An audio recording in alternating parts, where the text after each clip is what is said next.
live, and people already commented, and wasn't here. So I'll pop in and say happy birthday. Hope you're having a pleasant day.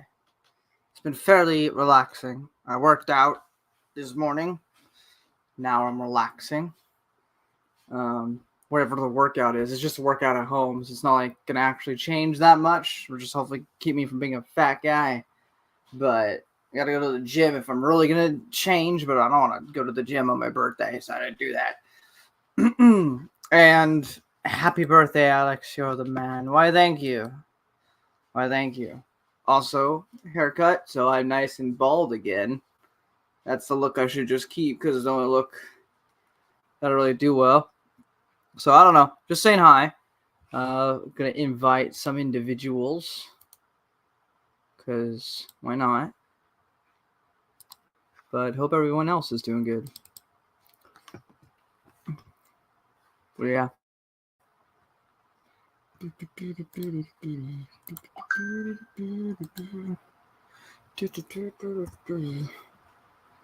How you all doing?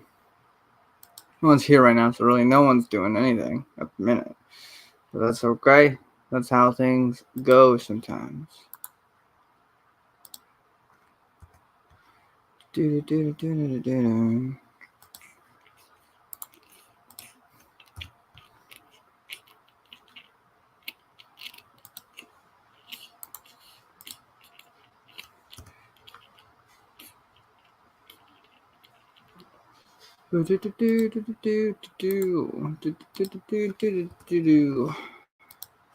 Whoa! What are my plans? I've been reading the EU. I was gonna do something tonight, but then work was like, you got morning shift Wednesday, which means I gotta be there at 6 a.m. And I have a problem where I always fear not waking up on time.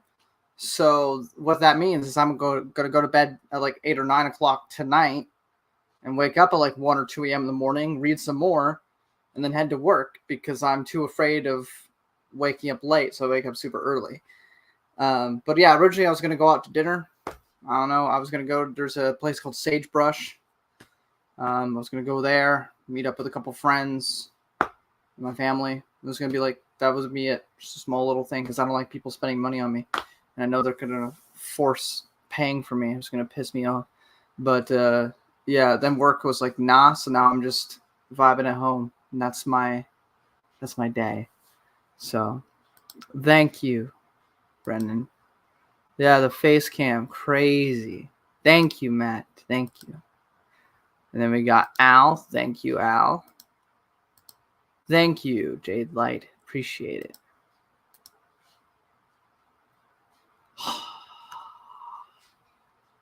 Okay, fair enough. Fair enough. But I look forward to when it's happening. Now I'm working breakfast lunch, so 6 a.m. to 2:30 p.m. tomorrow. But I gotta be there at 6, which means I gotta leave at like 5-ish to make it there on time. So I'm just gonna get up super early because I fear waking up late. Because I'd rather be up early than rushing to work because I'm late.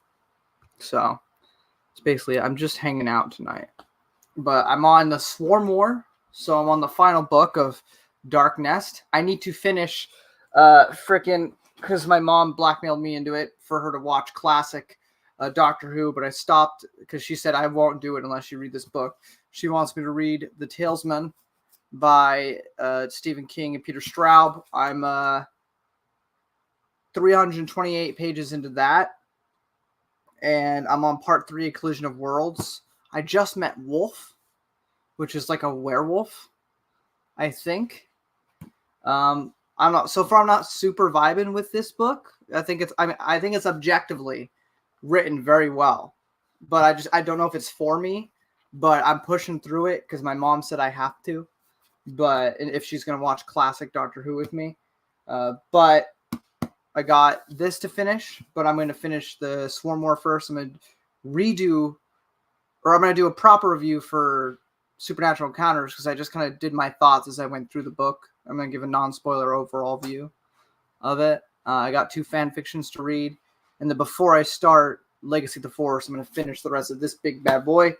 And my other goal is to finish I have one more book in the Dune prequel to read, and then I got to reread the Dune book before Dune Part 2, which comes out in March. So it kind of worked out that the writer's strike happened because I was nowhere near finished with it. Because I wanted to make sure I was all prepped up with all the prequel stuff and the original novel before going into the movie. Well, thank you.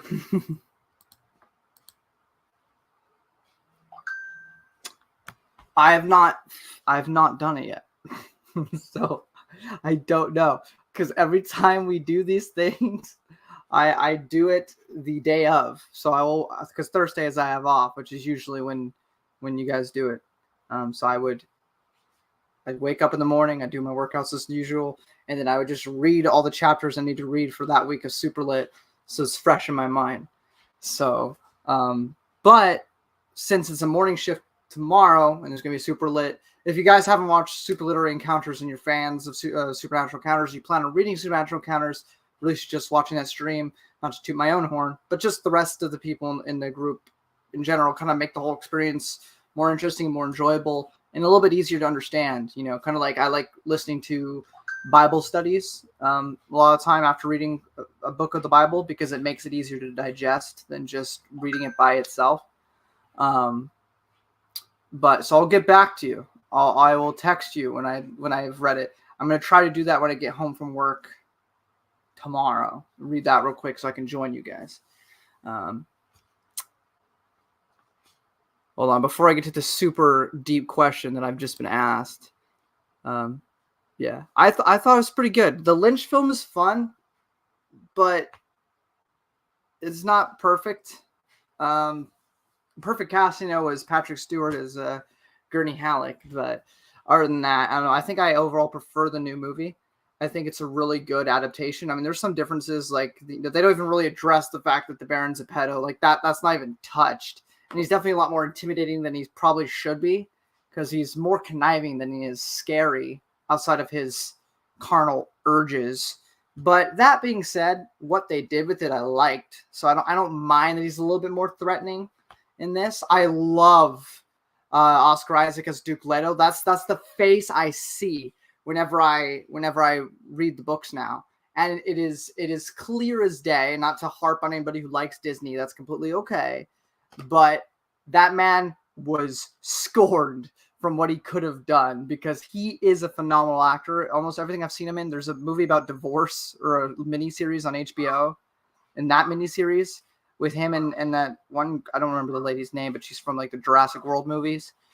Phenomenal. That was a phenomenal, like he's so good at acting. There's the not Deus Ex, that's a video game. Deus Ex Machina, which is hold on, my dog's freaking out. Give me a second.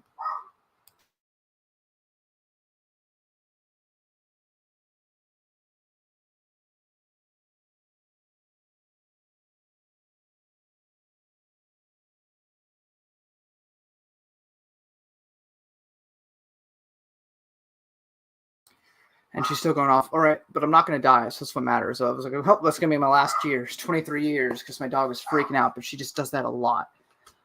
Because she's a Chihuahua/Terrier. But I don't remember what I was saying now. But yeah, I think Oscar Isaac's a great actor, and I feel like he was scorned with those sequel movies, and I love him as Leto Atreides. Oh, what the heck is going on? What? Also, it devolves into a fountain of memes.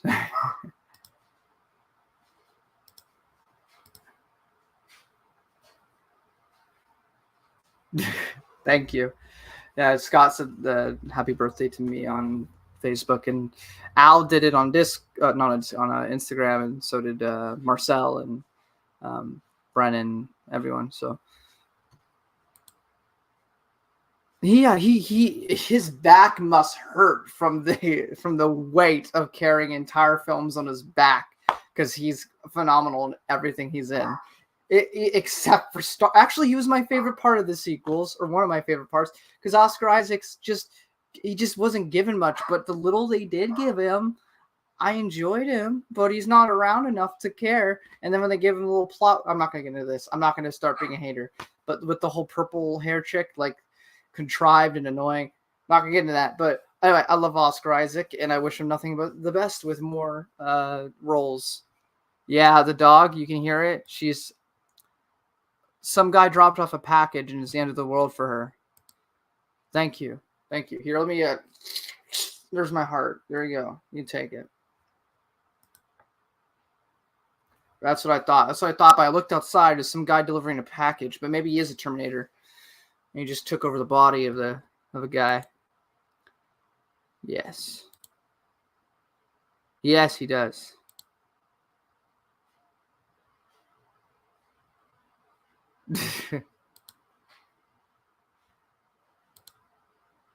Yeah. That's what I was going for. I was gonna say with like I was upset with what's it called, Moon Knight, because the first couple episodes I was like, oh my god, we're finally gonna get something fresh, something new from Marvel. They're gonna actually try again, because it was a little bit darker and the plot was like really interesting.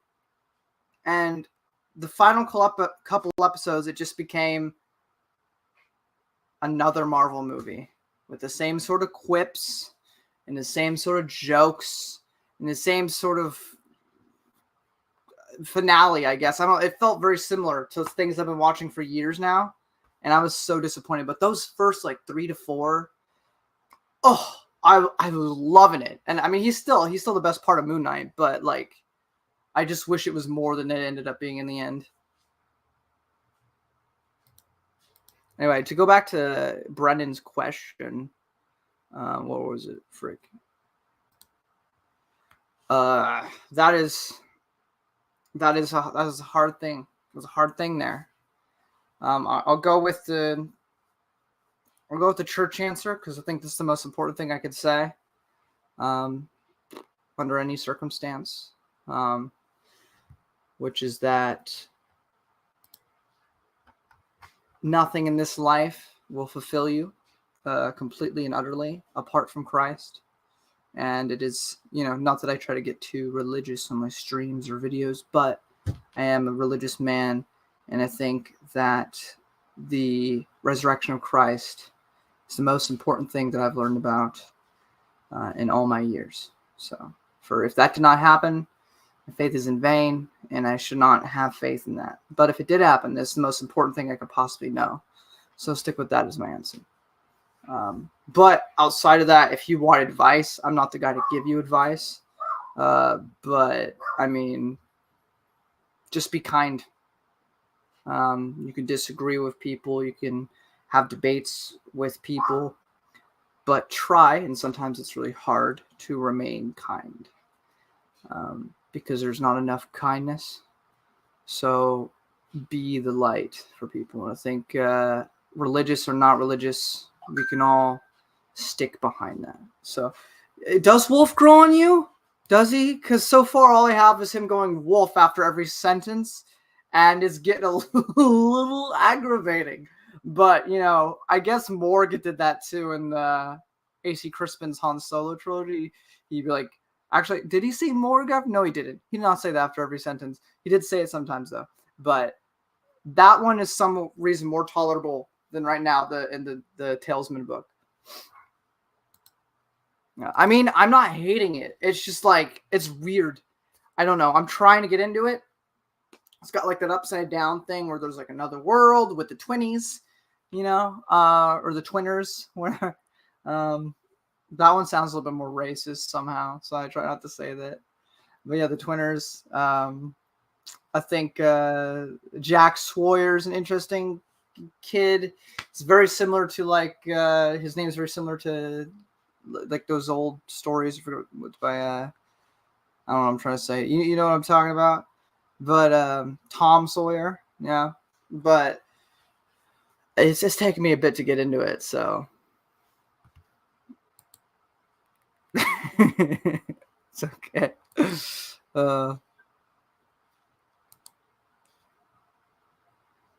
I have not played or read the Forgotten Realm books. I have played D&D with one group last year, First time I really got a chance to play it. I did one short D&D campaign with Callum Jones. We did this on Discord. It was me and a couple other people, and Jax Voss. Brennan interviewed him on his channel a little bit ago. I think he was a part of it too. And it was just supposed to be this one-off adventure, but it took a couple months to complete. Where we were rebels and we were trying to get this thing from this base, and that was basically the whole mission. But I chose to be an Ewok because, of course, yup, no. And I put all my points into stealth and electronics. So I put so much into it that if I were to be found, if somebody were to find me, if I had to fight head-to-head combat-wise, I would be utterly destroyed. I would be killed in 1 or 2 hits because I was so weak. But I put my stealth so high that almost every time I rolled for it, no matter what, I always got away with it. I could always, I would get, what's it, what's one of the highest ones you can get? I'd roll a 4D something, and I'm still new to the rules of everything. But basically, it was high. So, and plus all my bonuses, Callum would be I don't know, yeah, you do this thing and you just hide into the shadows and you become invisible. No one knows where you're at. And then I was like, wait, guys, I'm an Ewok? Are there air vents in this facility? Can I climb in the air vents? So that's what I would do. And I was like a death machine. My entire crew got captured and put in jail, but I didn't. And I saved them all because I was an Ewok and I had perfect stealth. And then I played just classic D&D with some of my coworkers a little bit ago, where I was playing as a dwarf. And of course I was a rogue because I like playing stealthy characters. When I play video games, I like doing stealth runs if the game allows me to. So Dishonored, love Dishonored, Deus Ex, that's another example. I mean, you can go in guns blazing, but I prefer to be stealthy in those types of games. I like doing that.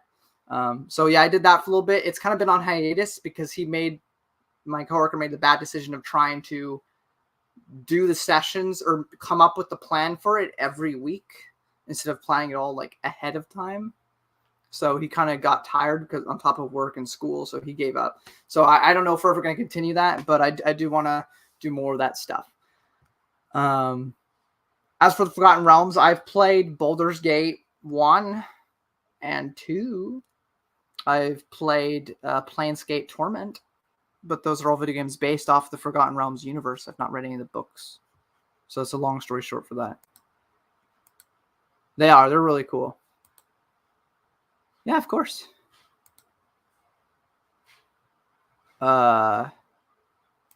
Yeah, he was. Yeah. Oh, another interesting. Just sorry to bring up about the Ewok. I wanted him to be able to understand English, not necessarily speak it. I don't remember if he did speak English. I think he just understood it. And my excuse was I don't remember the name of them. I'm sure Brennan does because he knows everything. But if you remember the slavers from Jedi Quest Zero, not the one not the whole series by Jude Watson 1 to 10, the one that came before 10, where they had dealt with the slavers. That race is not used very often.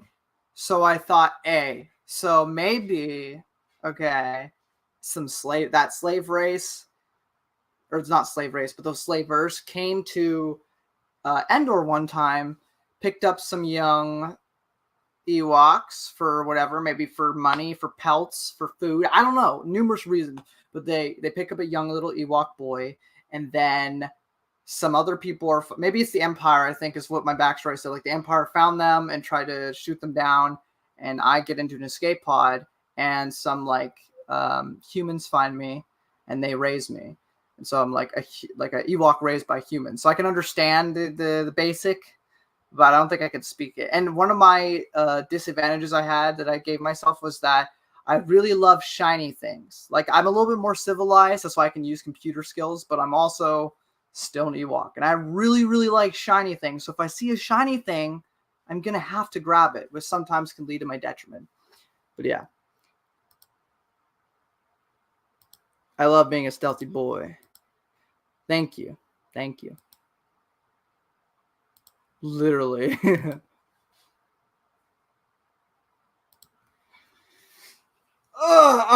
That's difficult. I would say if the caveat was that I could not gain any weight from it, if I was impervious to gaining weight, then I'd say Tommy's, which is a burger place where they put like not hot chili, but chili into the burger. I love that. I'm also a big fan of fish. Doesn't really matter what kind of fish. I'm not very picky. I've had rockfish. I've had swordfish. I've had flounder. I've had salmon. I'm not very picky. I like most fish. Sushi. I like sushi. I even like squids and stuff when I've had them. They don't feel good going down the throat, but they taste good. So like I'm not really picky. I like Korean barbecue. I would never do pizza because that feels like a very kid thing to do. And I can get pizza whenever, so why would I do that for my birthday? And then I'm trying to think what else. I think that's about it for me. Maybe a good, really good steak. Medium well to medium. Medium rare, depending on who's cooking it.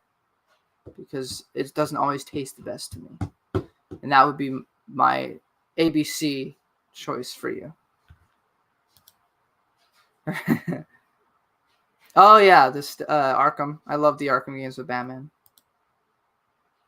Yeah, I don't know if that's lore breaking, but I thought it'd be cool and make it easier. Instead of having like a translator droid for the whole story, I just thought it'd be easier if I could just understand what my companions are saying. Thank you, Stevie. Yeah. Well, there's the comics, and then there was an actual like little novel that came out that takes place before the actual 10-book run. So there was a comic adaptation, but there was also a book. So, but both versions, yes. Picking up young Ewoks from Endor and taking them from their families is how Matt got Yub-Nub, right, Matt? All right, there you go. Maybe. I just made an EU story. Okay. Yub-Nub, after all of his adventures in the rebellion and maybe into the Vong era, he survives all that, and he travels through weird little wormhole because of supernatural encounters and makes it to Matt's house, and Matt raises and takes care of Yub-Nub from there on forward. There you go. I just created a new story. Look at me, guys. I'm brilliant. Oh, I already put that one. Yeah, I tried. I don't know everything, so I don't want to like contradict anything, but I thought that theoretically there'd be no problem there.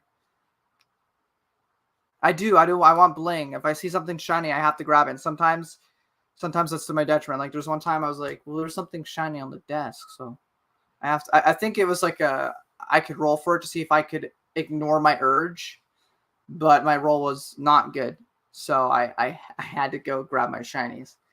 But I made it out okay because I'm so good at stealth that it really didn't matter. The burger joint. I love fish as well. Medium rare and steak, medium on burgers is fair. Well, sir, I got to reread it. But honestly, I'm going to say just that's no matter what I say. You know, NGO is this amazing story about the Vong invasion, and there's so many amazing moments that I love, like Chewbacca's death or Han dealing with his grief about said things, to other deaths that happen in the series, and it's in the relationship with Anakin and Tahiri, everything about that, just brilliant traitor. And again, there's all these moments and all the things within this whole series, but there's just too much bloat, and I feel like I haven't reread Legacy of the Force yet, so I don't want to bite my tongue. I might, be like, nah, it sucks. Maybe I'll change my whole stance once I get to it, but I feel like it being less amount of books will lead to a more coherent plot structure. That won't feel so bloated and won't feel so like I'm stuck here forever, which is the biggest issue I had with the second half of New Jedi Order. Yes, he did. He did. But he didn't know it in Return of the Jedi. But it's a whole thing, right? That's true. It's true. Yes. Path of Truth. Thank you. Or Path to Truth.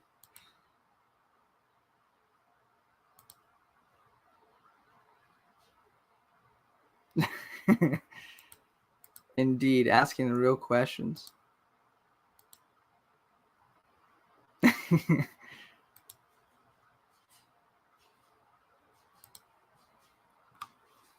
Maybe I can agree.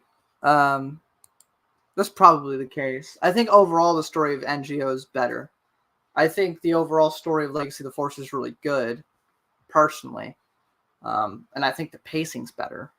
If you're counting all the books and stuff and everything with that. But, I don't know. I'll have to see when I reread it. I like the story of the Galactic Alliance and everything with that. I like Jason's whole journey.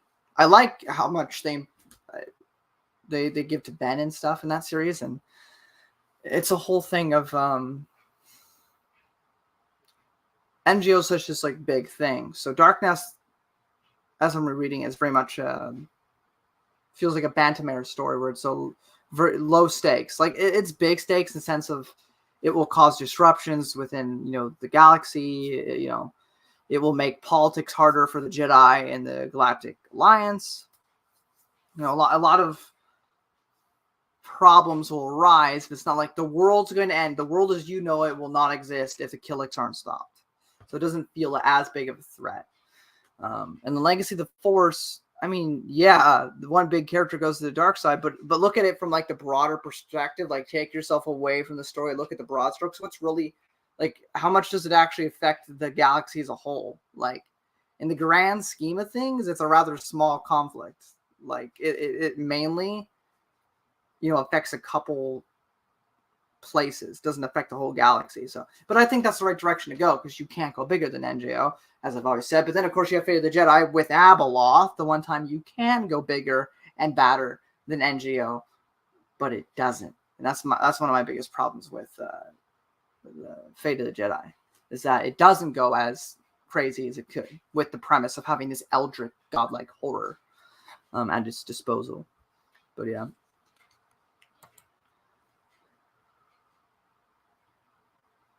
The comic, we'll see. I gotta reread it, and then I gotta do my article on the Expanded Universe website. My only article I'll probably ever write, which is just about defending Legacy of the Force, because I love that series. It's if it's not better than NGO, which is probably still the case, it's most definitely my second favorite story of the Star Wars Expanded Universe in terms of like a series story. So I think I pretty much like all of post Return of the Jedi more than a lot of the other things. But as I said before, it's right now it's Traitor, Supernatural Encounters, Plagueis as just individual books. As series go, it'd probably be NGO and then Legacy of the Force.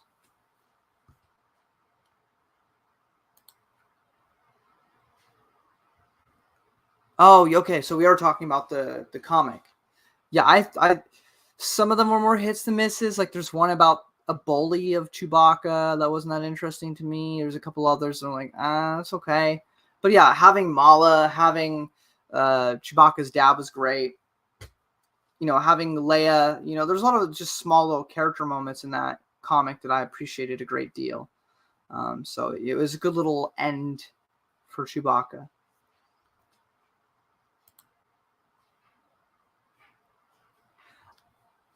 Check out my review of it. I don't want to rehash it here. I totally get it, but I also feel like there's a little bit of nuance there.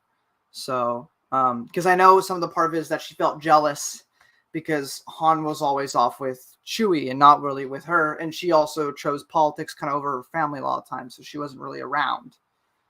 But I think when you're dealing with grief, though, there's a lot of things I could have done, things I couldn't have done.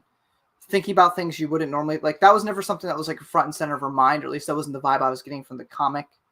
It was, more of a thing that was always like kind of in the back of her mind that slightly annoyed her, but just kind of came to the surface after his death. Like I the fact that I even thought of being slightly upset with Chewie, like how could I? Like it's to me it works, but I get why it seems like she's written off a little bit. But it felt like it was revealing something that's always been kind of been there in the back of Leia's mind, but she always just left it aside because it doesn't really matter. But everybody has things like that go on in their minds sometimes, and they don't act on it; they just ignore it.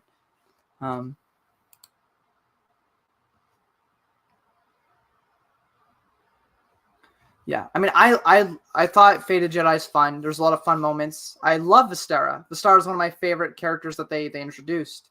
Vistara and Ben are amazing, but it's just a thing of that one did feel a bit long, even though it was only 9 books, and then I just don't feel like Abeloth was used to her full potential.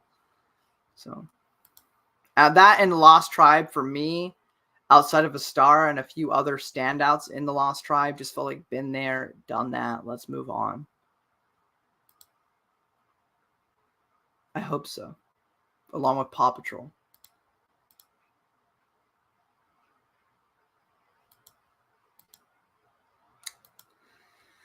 Oh yeah. Hold on a second.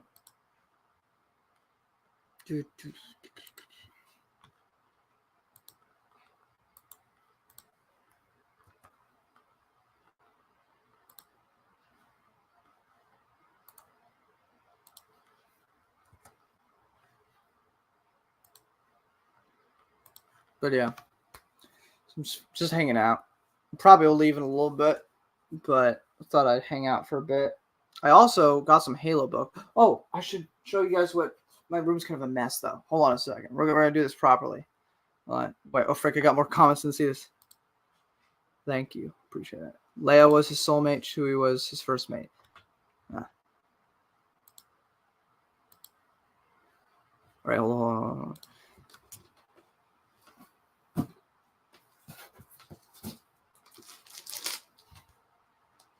All right, Scott provided me these.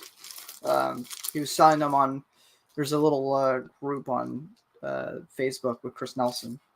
So I got some of the gamer magazines. So I know some of these have short stories, and that's my main reason for wanting them. But we got Star Wars Gamer. Which one? Sure. There we got that. On the back, look at this. We got New Jedi Order and Cloak of Deception little promos. Okay. Frick. How do I frick? There we go. Okay. So we got that.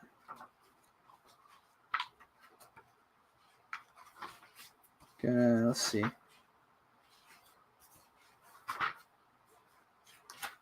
So I'm just looking through stuff. Book tour. When I have a freaking bookshelf, because right now I just have a bunch of boxes. You can get a Bacta toy. If you want a Bacta toy. So that's fun. Red Sky, Blue Flame. There's a short story. I needed it for that. I think that's the one that takes place before New Jedi Order with the Jagged Fell. Pretty sure I'm right on that.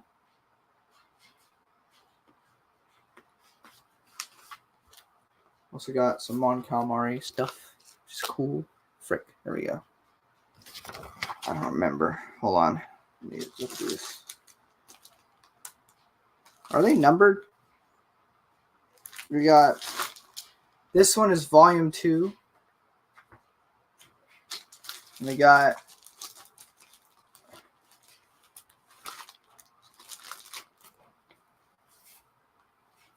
this one, Starfighter. We got an Age of Camelot PC game. Apparently, I don't know what that is, but there's an advertisement for it, so that's cool. Some more advertisements for books. That's pretty awesome.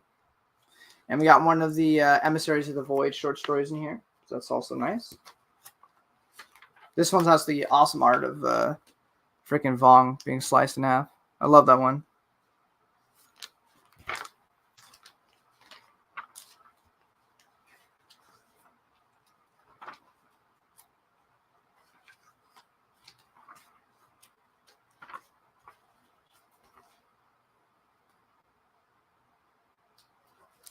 Got some Race Squadron stuff. Pretty cool. Thank you, Slav. Thank you. And then, what else?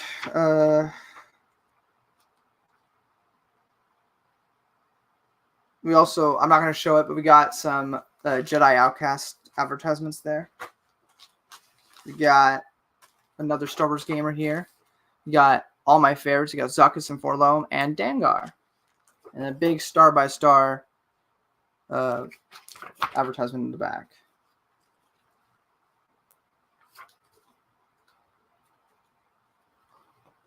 Sorry, I'm looking through it too. I haven't actually looked through it that much yet. So, thank you. I am chilling in my room because my work told me I got to go to work at 6 a.m. in the morning tomorrow. So I'm not going to do anything crazy today. Thank you.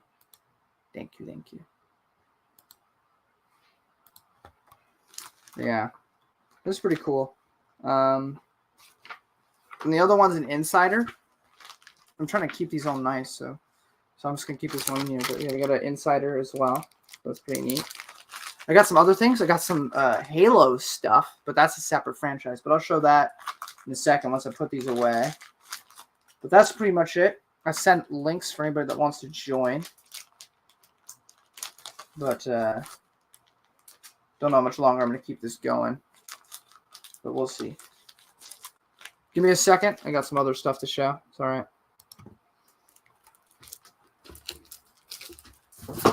It's too hot. We got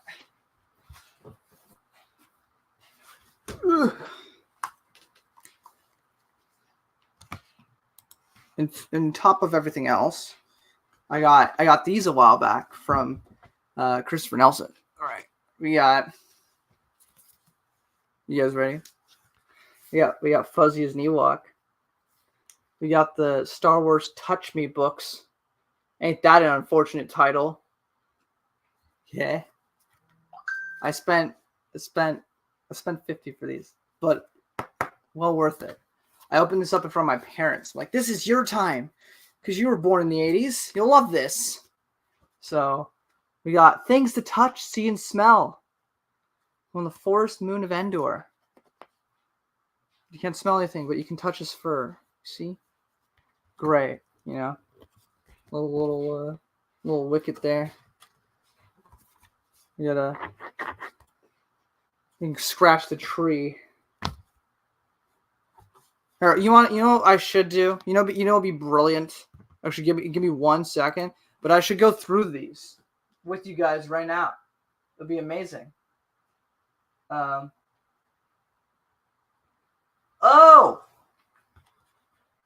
Frick, I got another thing I gotta go and grab for you guys. Today's being a crazy day. So my dog was barking earlier. Some guy showed up. You know what he brought? He brought Shadow Moon. He brought one of the first book in the Willow sequel.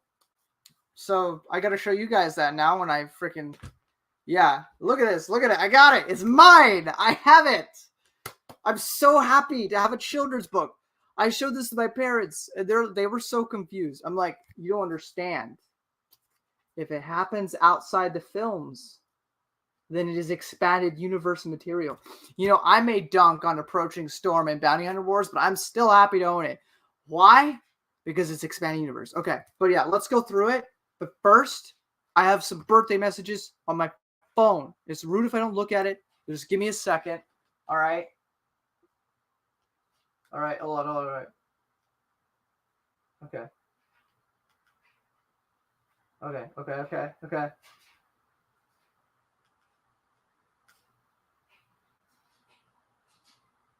All right. Matt sent me. Oh my God. Oh no. Okay. Well, you see, Matt sent me a picture of. Matt sent me a picture of Palpatine with a birthday cake. So of course he did. Oh, yeah. I got the first one right now. I bought the first two.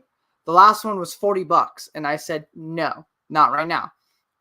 It's a bit much after I'd spent all these gifts, get money on gifts, so I can't afford it. Fuzzy as an Ewok is high literature. It is. right? Okay, all right, let's see. 1986, guys. I wasn't even conceived or thought of yet. Okay. The Ewoks of Endor were excited. There was only one more day to the festival of the Wisties, everyone's favorite holiday. Wicket and his friend Princess Kanisha had promised to help Logray, the wizard, get ready for the festival. Find the things on my list, Logray said, and our party will be perfect. We'll do our best, said Wicket and Kanisha. You can help too. Yeah, that's I should make that a thing. Story time with Alex. I think I'm supposed to scratch this and be able to smell like grass, but I don't think that works no more. The first thing on Logray's list was the fuzzy fungus on the trunk of the Brilibab tree. This will make the bonfire burn brightly, said Wicket. Beautiful, beautiful art. Okay. You're so right. I'm so sorry I didn't do that for you guys. No, you have to imagine it. You have to imagine it. Okay. All right. It's the first one. All right. Beautiful, beautiful. I don't know what this is. Arca on the top. I don't know what that's about, but an audio version, that'd be funny. And then go on to the next page. The second thing was the single pink feather that grew only beneath the wing of a lantern bird. Wicket and Kanisha made sure to stroke the lantern's bird's wings 3 times and ask it nicely. This feather will look great on Chief Chirpa's ceremonial headdress, said Wicket. Okay, I got this picture, but you see, here's the thing. If I go like that, frick, hold on. Oh, what's that? I can see her scales and the little feather in there. Ain't that neat? Ain't that neat? The third thing on Logray's list was a Gwanda gourd. Those make the best rattles for the great Wisty dance, said Kanisha. Can you find a nice lumpy bumpy one? And then you can touch this. You see that? Yeah, it's great. I know. You guys are so impressed. The next thing on the list was 4 star chains from the lake. They'll make beautiful decorations for the halls, said Kanisha. Can you find your star chains? And the last thing on Logray's list was the most fun. A bushel of ripe rainbow berries for the big Wisty Fest pie. The only way to tell if they're ready to pick is to scratch and sniff them, said Wicket. Can you find some ripe berries? Can I smell it? Let's see.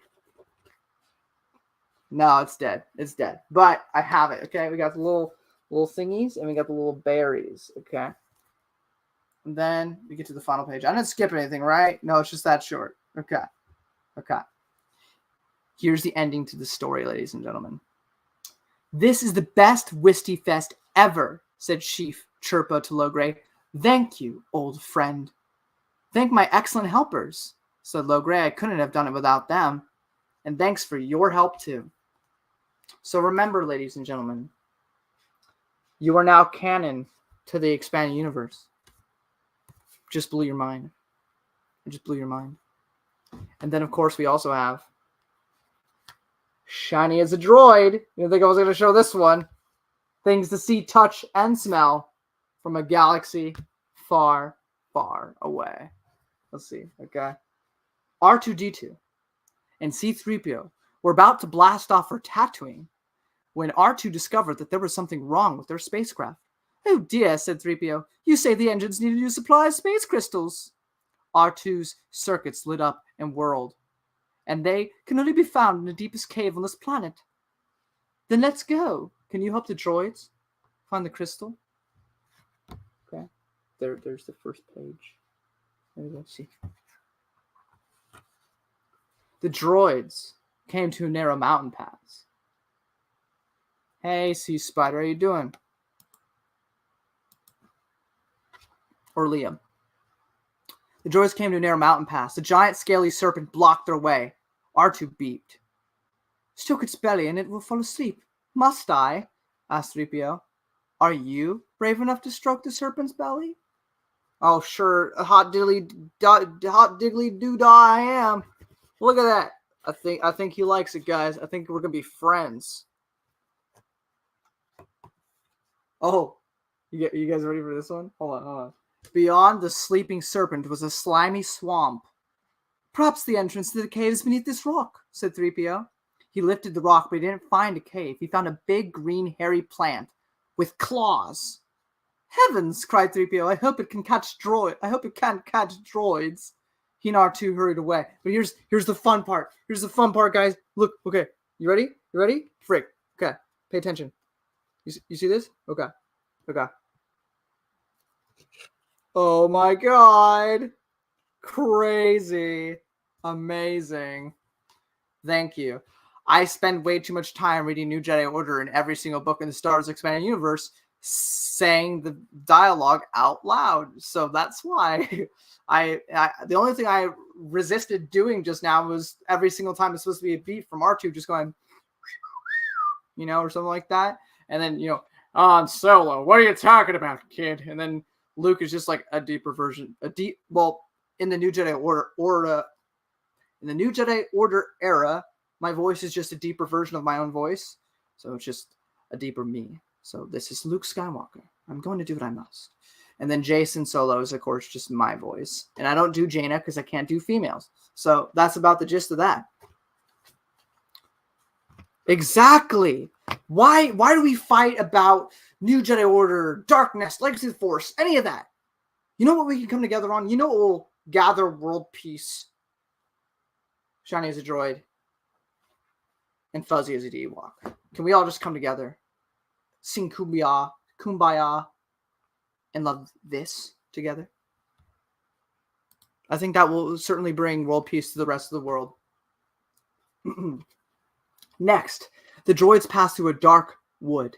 A strange creature popped out at them from behind a tree. R2 beeped and blinked. Touch its paw and it will tell me where the cave is, asked 3PO. Well, I do hope you're not mistaken. He touched the creature's paw and it pointed the way. Thank you so much, said 3PO. Let's see, and there's the little monster guy, and you could touch his fur. Okay. Let's see. Then, once they were in the cave, R2's head unit spun around twice. He clicked and beeped loudly. You say the crystal's always found near a smelly orange fungus, said 3PO. 3PO scratched a strange fungus at the mouth of the cave. We must be very close. Do you dare to scratch and sniff the fungus? A moment later, the droid saw the crystals. They were shining through an opening in the cave wall. Success! Cried the golden droid. His friend gave a little click of satisfaction. You see, you can touch the fungus. And you could touch the crystal. What's on? Yeah. More nuance than Trader. Thank you. Shiny as a droid makes Darth Bane look like... Yeah. I'm telling you guys, it's magical. The droids took the crystals back to their spacecraft and loaded them into the engine. 5, 4, 3, 2, 1, blast off, cried 3PO, and they were on their way to Tatooine. The end. Wasn't that worth the $50 I spent? Absolutely. You know it. So, I mean, that was cheap for them, but still, I'm proud. I own these 2 books, so I'm quite proud of that one.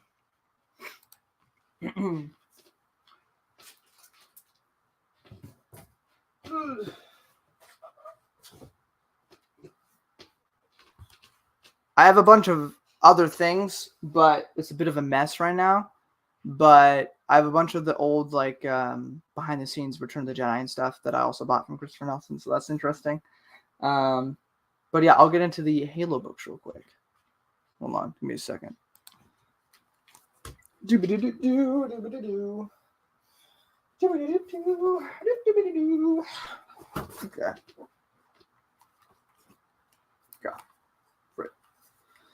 Alrighty, so on to another franchise I like.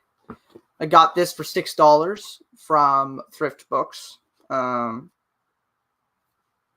Contact Harvest by Joseph Staten. Joseph Staten is from memory. Hold on, let me find his freaking Joseph Staten is the writing director for Bungie Studios, where he helped create Halo Combat Evolved, Halo 2, and Halo 3. So he actually wrote for the game, and he wrote this novel called Contact Harvest, which is about humanity's first contact with the Covenant. So there's that. We also have The Fall of Reach by Eric Nyland. This was basically the prequel novel to the game before Halo Reach came out. They have since fixed some of the errors that came between the two, so they work more seamlessly now in the newer releases of the book. So yeah, I plan on reading this one eventually. But Fall of Reach.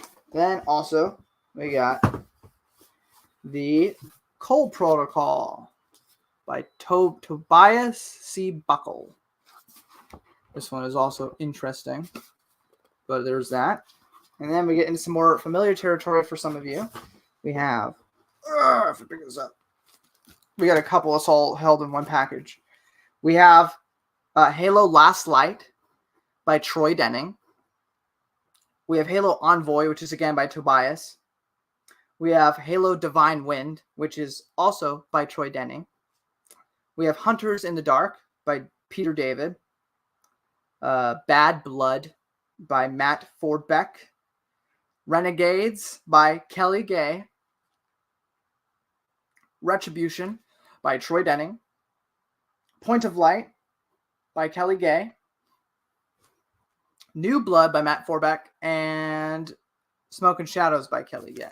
Can't really show you all the covers because they're still in their packaging. I guess I could take them off the packaging now, but it was just nice and held together nicely.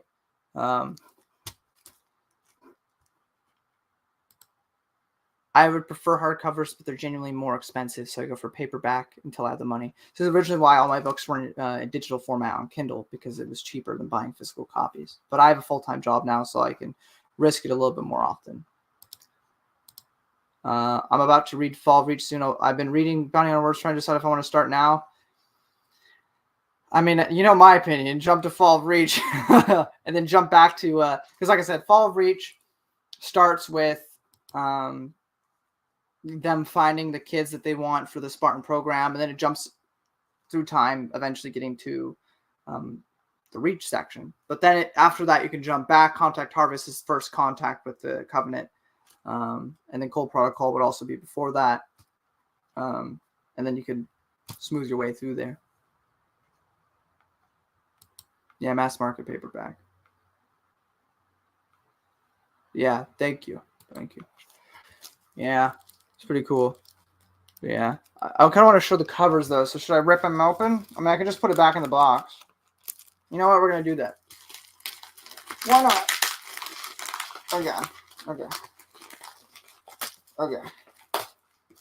Oh, we're doing this. Okay. Oh, God. Okay. Slowly but surely. Okay. All right. I did it, guys. All right. We got Halo Last Light by Troy Denning. There you go. It is 2553, and the 3-decade-long Covenant War that defined a generation is suddenly drawn to a close. Yet in the remotest parts of human space, tensions remain that threaten to overflow into another full-scale conflict. Beneath the surface of the planet Gal lies a vast cavern system renowned for its therapeutic effects and rumored miraculous cures. But now Gal natives are turning up brutally murdered down there. Violent acts that happen to coincide with the recent arrival of UNSC Research Battalion protected by Spartan Blue Team, led by the renowned Spartan 2 Fred, 104 Fred. I think you meet in Fall of Reach. So that's some connecting tissue there. I won't say the rest. That's the general premise of Last Light. So there's that. I don't know how I'm going to go about this now. We're all kind of fricked. Okay. Yeah, you're a man, Troy. So many books by Troy. Got Halo Envoy. Now, the interesting thing about this book, from what I know about it, is that there was an unused character model for one of the enemies that you could have fought that never made it into any of the games. There's concept art of it, and they have little playable teasers with it that you can see from like when they were testing it, but they decided not to go with the design because they just didn't find a way to fit it into the game properly. So this book canonizes that species and makes it actually part of the lore. So while it didn't get to live on in the games, it does live on in the novels. So that's what I know this book did. It's been 6 years since the end of the Covenant War, and yet on the planet Kero, a world on which the edge of the Joint Occupation Zone, a decisive new battle suddenly erupts. Human colonists and the alien Sangheili have already been living a tension-filled coexistence in this place. With unified Earth government, I don't care enough. I don't know the story yet. We'll get to it, though. What's next? Frick. We got Divine Wind. This is again by Troy Denning. This is kind of connected to a bunch of other books he's written, so I'm not going to get into that for fear of any sort of spoilers there. Hunters in the Dark by Peter David. Pretty cool. Okay, we got that. Hold on, let's get. Yeah. Hold on for it. Okay, we did it, boys. We're all out of there. So I've been not looking at my chat.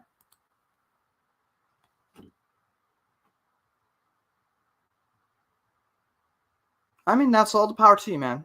I'm the series, according to Christopher Nelson, was always mixed with audience members. It was never highly praised. It was never highly disliked. So it's the middle of the road sort of book, and you'll either enjoy it or you won't. I was one of the ones that did not.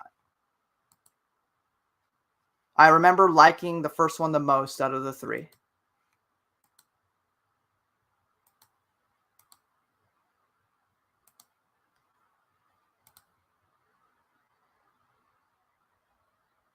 But have you read the short story collection of the Bounty Hunters, Tales from the Bounty Hunters? Because I feel like if you read that first, it really dampens your enjoyment of them here.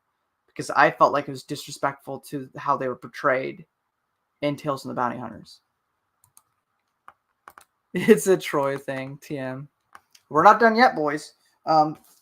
So we got Bad Blood. Okay, this book's pretty short. Look how thin this is. Okay, this is like more of a young adult book with the length of it. But cool thing about this is if you played Halo ODST, there's a character played by Nathan Fillion who you would know from Firefly, and he is in this book. So that's pretty cool. And then we have the other small one. This one's a little bit thicker, but we got Halo Bad Blood. Amazing titles, right? That's kind of lame, but it's the sequel to New Blood. You wouldn't read it right after the fact, though, chronologically, but it is the sequel to New Blood.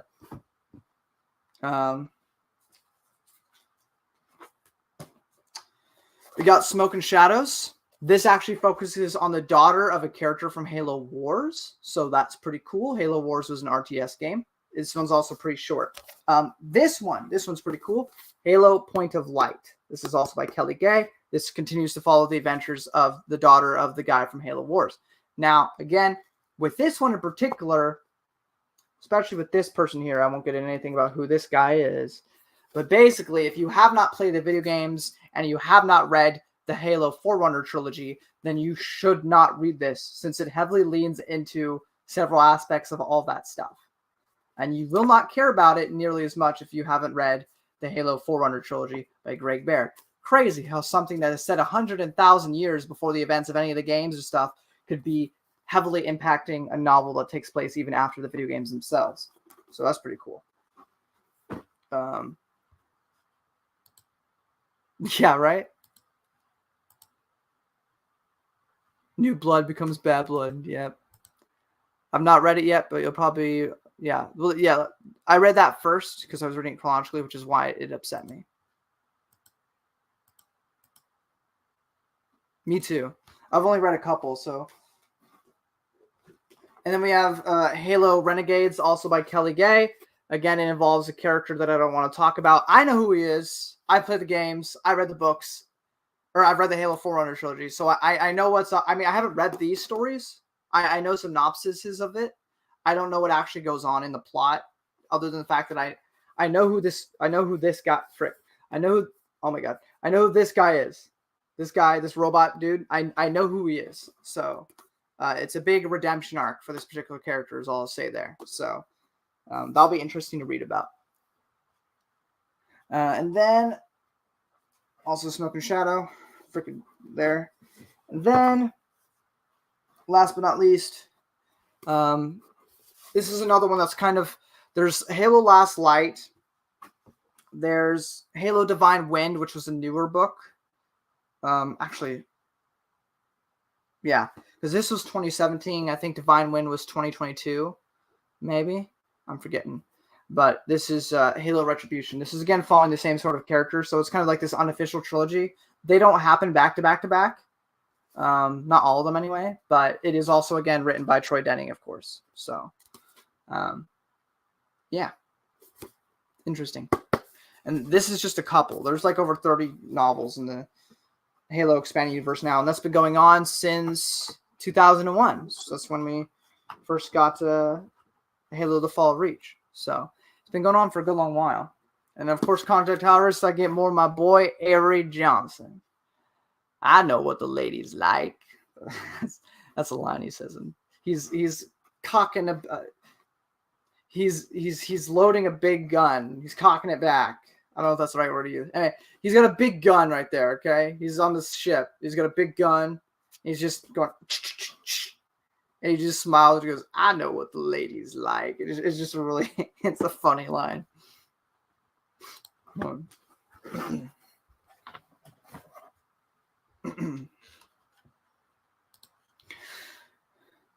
Yeah, I know.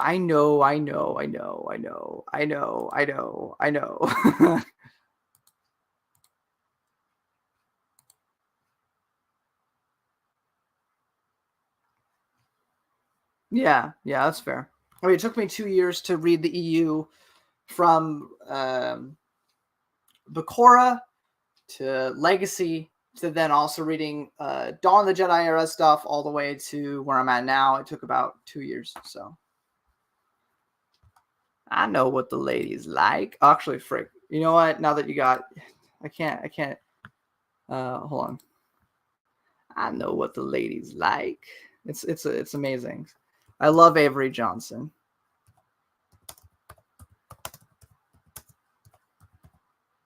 Okay. All right. You're gonna see this real quick. This is from the original version before they did the remastered of it. But real quick, I'll show you guys. This is before they did a remaster of it.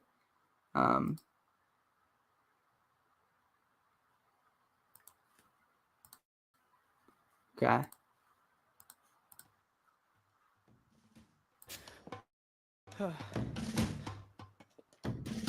It blew right through us. 50 cal rockets. Your platoon. Where's the rest of your platoon? Wasted, Sarge. And we will be too, sir, if we don't get the hell out of here. You hit Marine? No, sir. Then listen up. The chief is gonna jump in this tank, roll across the bridge, and blow up any inhuman son of a bitch dumb enough to get between him and the prophet of regret. Pull yourself together, because you're going with it. What about that scarab? We all run the simulations. They're tough, but they ain't invincible. Stay with the Master Chief. He'll know what to do. Yes, sir, Sergeant. Thanks for the tank. V never gets me anything. Oh, I know what the ladies like. It's amazing. Oh, it's great. It's great, guys. And then we have the proper way to view it from now on, which is the remastered. Think of it. Where's the rest of your platoon? Wasted, Sarge. And we will be too, sir, if we don't get the hell out of here. You hit Marine? No, sir. Then listen up. The chief is gonna jump in this tank, roll across the bridge, and blow up any inhuman son of a bitch dumb enough to get between him and the prophet of regret. Pull yourself together, because you're going with it. What about that scarab? We all run the simulations. They're tough, but they ain't invincible. Stay with the Master Chief. He'll know what to do. Yes, sir, Sergeant. Thanks for the tank.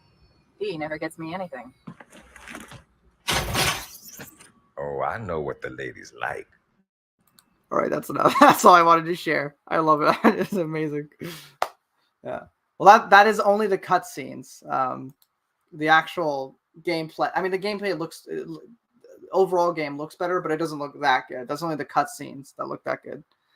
But yeah, I know what the lady likes. Right? It's amazing. Sergeant Johnson's great. He's a little bit more serious remembering Contact Harvest, but that's okay. But he's a very funny guy. It's weird because he survives Halo 1, but he never really goes into how he survives it, so you kind of just have to accept it. But there's a funny scene you can get if you like 100% the game or something in Halo 1 where like the ring's blown up and he like hugs an elite. Now, is that canon? I don't know. But I know he survives, so maybe he did hug a Marine thinking that, or hug a elite thinking he was going to die.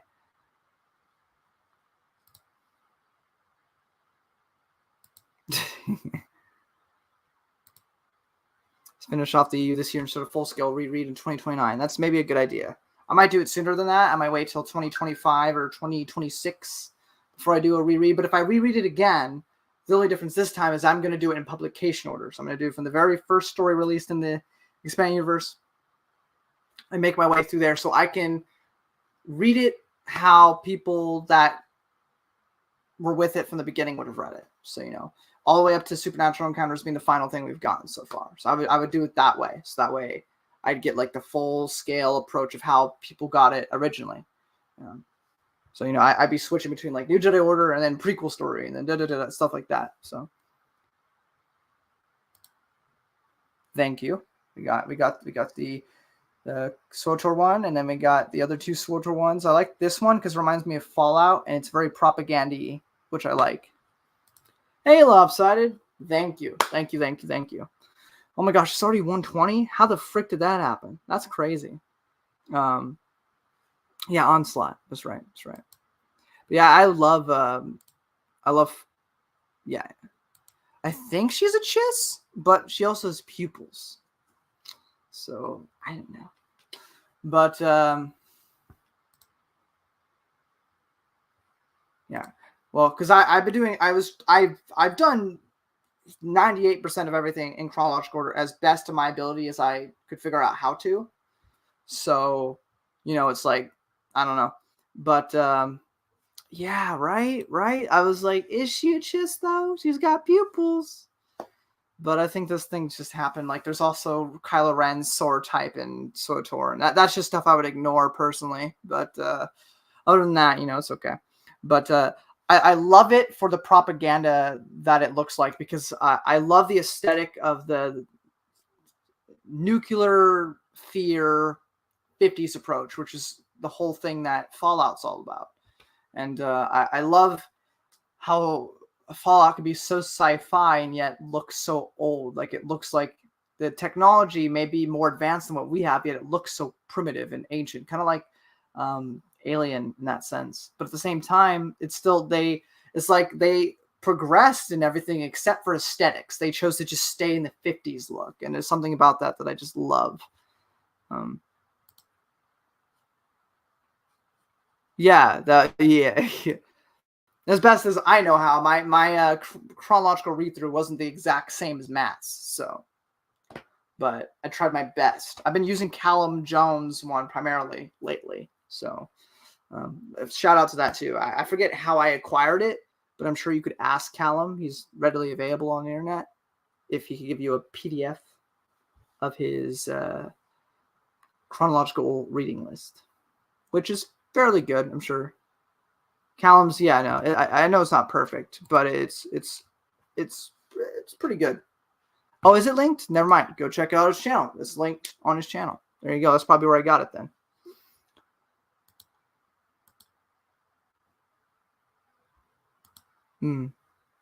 Yeah. Actually, since I got your guys' attention, let's keep this up. Since I don't got anybody actually in the chat with me, so well, hopefully I don't think this will get me copyrighted because so many people have done let's plays of it. But all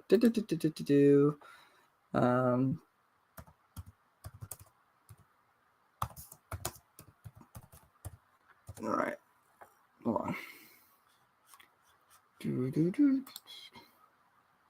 The oh, Dolus.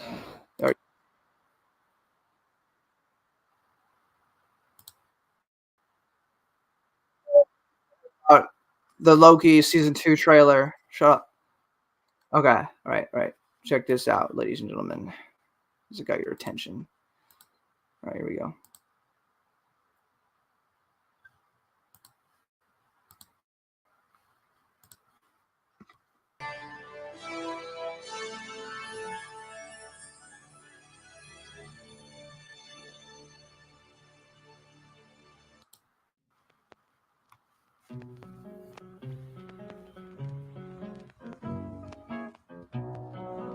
That might get me in trouble, but it's really old, so I don't know if it's so copyrighted. Probably is. We'll just turn off the music for this, but it's playing Maybe by the Ink Spots. It's a good song. Our dedicated boys keep the peace in the newly annexed Canada as they shoot this guy in the head. Blah. Goodbye. Blah. Goodbye. He's dead. Haha, look what we just did, guys. I'm narrating for you guys. That's not what they said, but this is what you're going to think. Buy war bonds. Don't forget, buy your war bonds. Corvega. It's a car run by literally like atomic bombs. That's why if you shoot them, they blow up really big. Only $200. Let's go. And you get that contrasted with the 50s aesthetic of that to the broken city behind. And in Mr. Handy, you get a little ad for these robots that can walk your dog. They're very handy, and that's why they're called Mr. Handy. But yeah.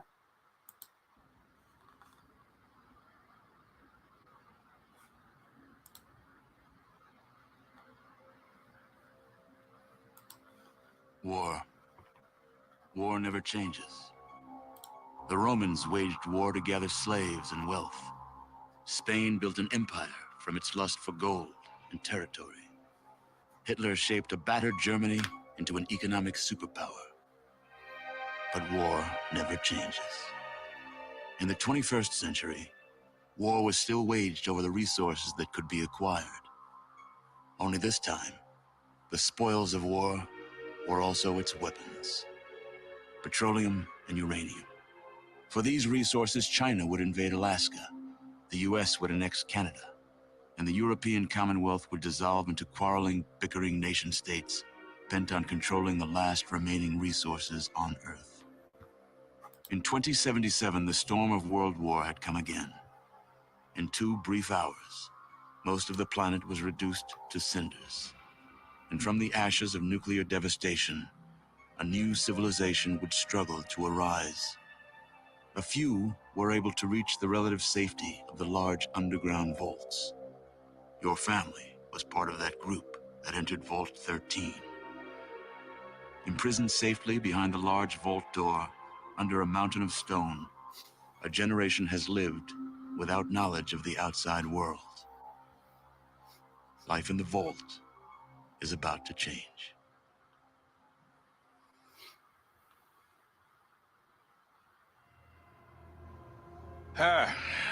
You're here. Those old graphics. We've got a problem. A big one. The controller chip for our water purification system is giving up the ghost. Can't make another one. And the process is too complicated for a workaround system. Simply put, we're running out of drinking water. No water, no vault. This is crucial to our survival. But yeah, there's that. I would say 1 and 2 are going to be a bit hard to get into unless you really have the patience for those kind of old types of games. But I would suggest there's a guy named Oxhorn on YouTube, and he has done like story thing. I don't know how to describe it. He does a really good job of going through the stories of all the games. So I would recommend just watching him play Fallout 1 and 2. And then if you're curious about entering the series, I would start with 3, New Vegas, and 4. And if you're satisfied with all that, then play 76. People really hate on 76. It's not the best thing ever, but it's decent. It's not horrible. I do recommend it. If anything, just for the atmosphere. Metal Gear Solid 4 does rule. But remember, Fallout came out first, so their war has changed. But the whole point of the Fallout series is that war never changes. It doesn't matter what our society's like, what nuclear devastation we've gone through. War simply never changes. Take me home, country road, West Virginia. Hold on a second. Sorry, I got more text messages.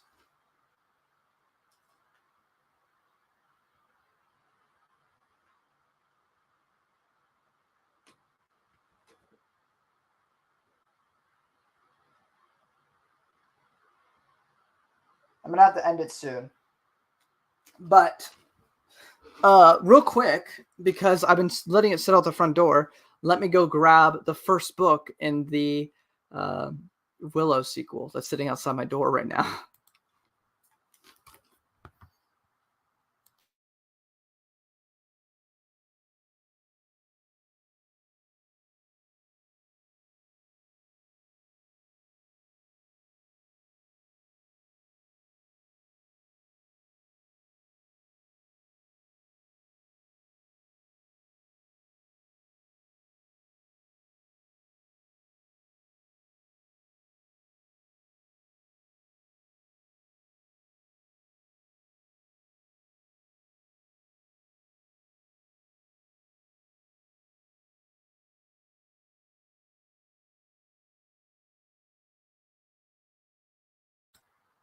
It's not in the best of shape because it was used, but here it is. Shadow Dawn by Chris Claremont and George Lucas. From two of the most celebrated imaginations of our time comes the thrilling sequel to Shadow Moon. Sorry, this is the sequel to Shadow Moon. I don't know why this came in first. I bought both of them.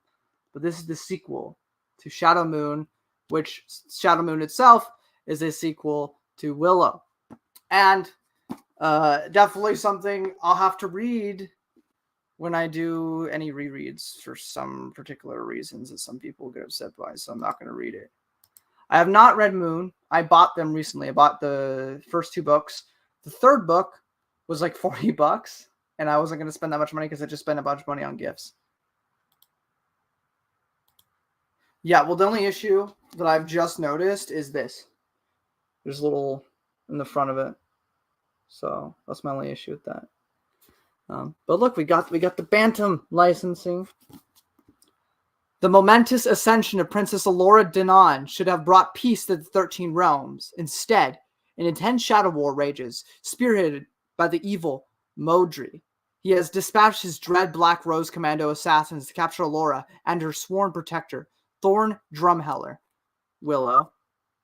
But Modri himself is just a facade for a more dangerous entity, the Deceiver. But who or what is the Deceiver? And how can Allura, Thorn, and their ragtag band defeat this unspeakable force? The answer lies in a perilous journey to a land undisturbed since the dawn of time, a journey that will end at the unbreachable citadel of the dragon, where the chilling betrayal will change the fate of Allura, Thorn, and the 13 realms forever. 1997 Lucasfilm licensing. So I'm pretty cool. I'm pretty excited about this. I don't know when I'm going to read these, to be honest, because I'm really interested in the Halo universe, and I got to get through the rest of Star Wars.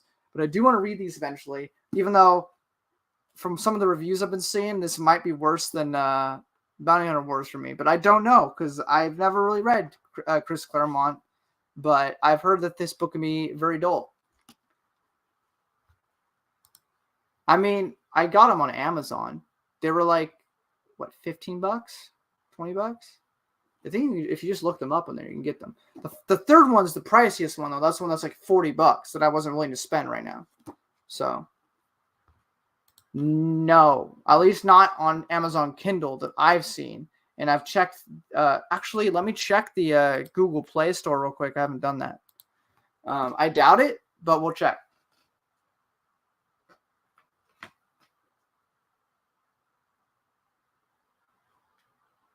Okay, 1 second. Okay.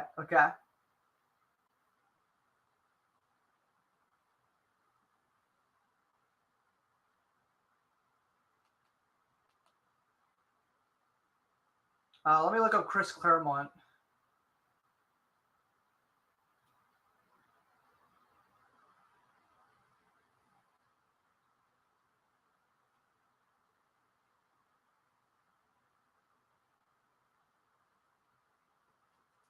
Oh, from my quick Google or from my quick Amazon store checking, I don't think so. It seems like it's just not available digitally. So, I mean, I don't even have hardcover. This is paperback. So, also another book I have digitally that I need to read is Acts of Cain. I bought the first book, so I need to read it by Matthew Stover. Also, we got Tazar here. Let me get him up real quick. Hello.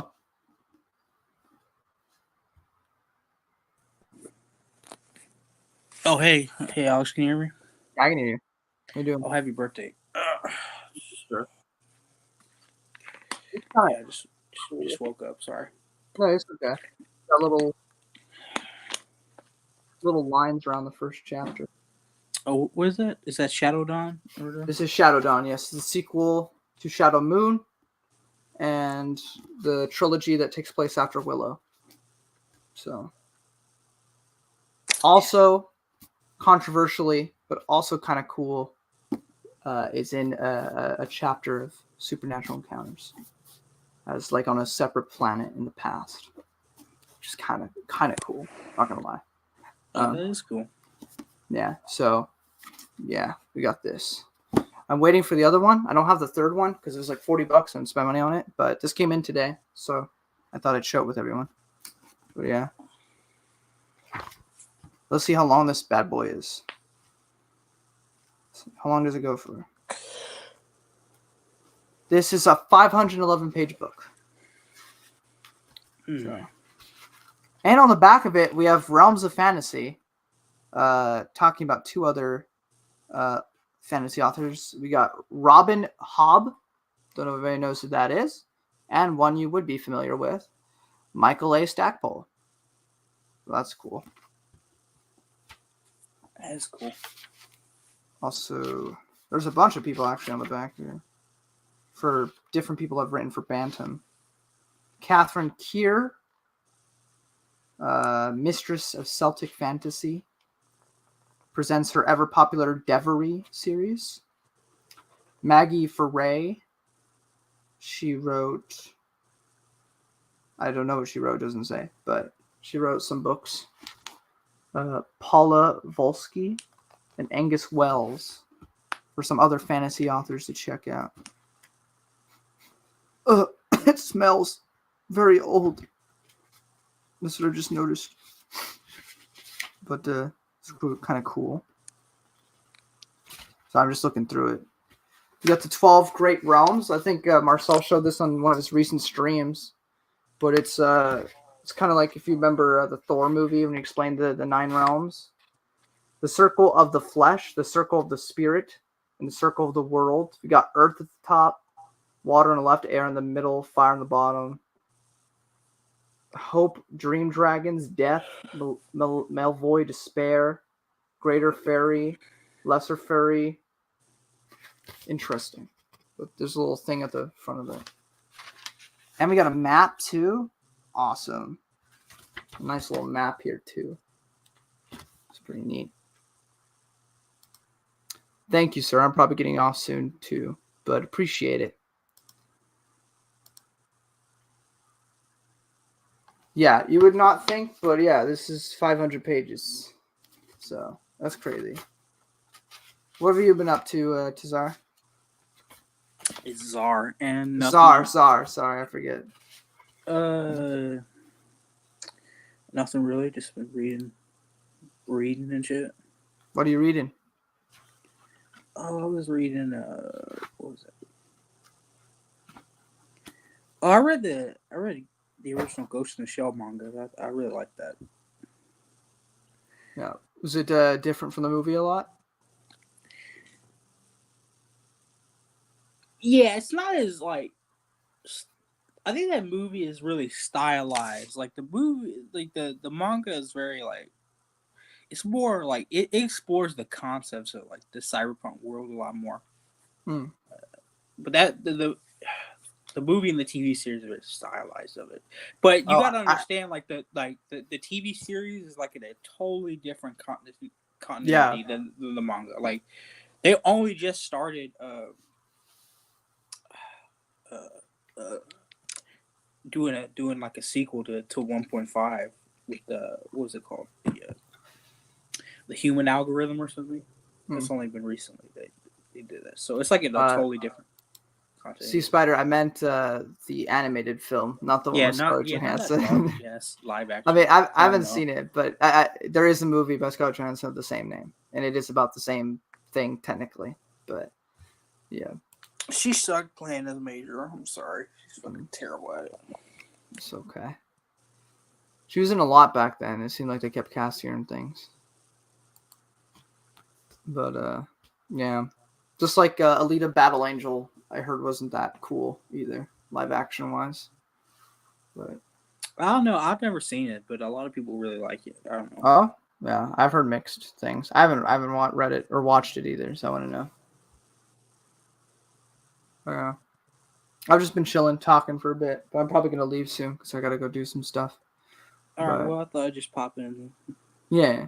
Well, I appreciate it. It's been a while since we. Oh, thank you. It's been a while since we talked, so it's cool to hear from you. All right. See you. All right. See you. And goodbye, everybody else. I'm gonna head out and do some chores and whatnot. But thank you for hanging out. And yeah, I'm 23 now, so I've lived for 2 decades and 3 years. Kind of gross, but it is what it is.